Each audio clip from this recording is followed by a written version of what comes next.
Good morning, everybody. Our maths objective today is to multiply by 3. And I just wanted to do a quick video to explain the progression of skills and how we teach multiplication in school. So the first place that we start is with practical equipment. So if we were learning to multiply by 3 here, we've made groups of 3 using counters. You can use bricks, small Legos, anything that you can use practically to make those groups of 3. So here you can see I've made 1, 2, 3, 4 groups of 3, or 4 times 3, or 4 lots of 3. So 4 times 3, 4 groups of 3, 4 lots of 3. We can even count them.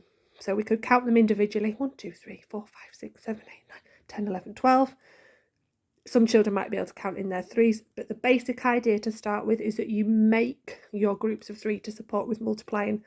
And this is 4 lots of, or 4 times 3, and that's 12. Once the children are secure with the practical, with the counters, we can move on to what's called a pictorial representation of an idea. This picture here shows the same idea as the physical movement of doing the counters, and it's just as easy to identify the groups. So here we have 1 group of 3, or 1 times 3, 2 groups of 3, or 2 lots of 3, or 2 times 3, 3 groups of 3, or 3 times 3, or 3 lots of 3, 4 groups of 3. So this image is the same representation as this one. 4 times 3, 4 lots of 3, or 4 groups of 3 equals 12. The next step, see if I can put this on the floor without spilling it, we move to, is counting in multiples. So counting up in those multiples of 3, linking what the children already know, the pictorial representation they've got, the learning that they've done with those resources. The next step to work out 4 lots of 3 would be counting up in your threes. So 3, 6, 9, 12. I've counted up 4 times in my multiples of 3.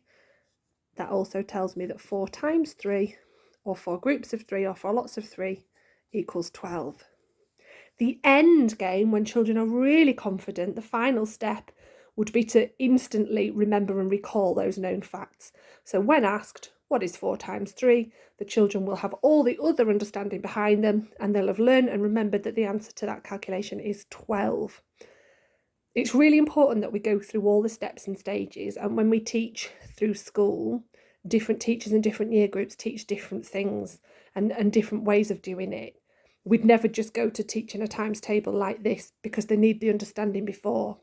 So when you're working on multiplication with your children at home, see where their understanding is. Go back through phases 1, 2, 3 and 4 if you need to. If you're confident that they're at number 4, then you can just start there, as some of them are.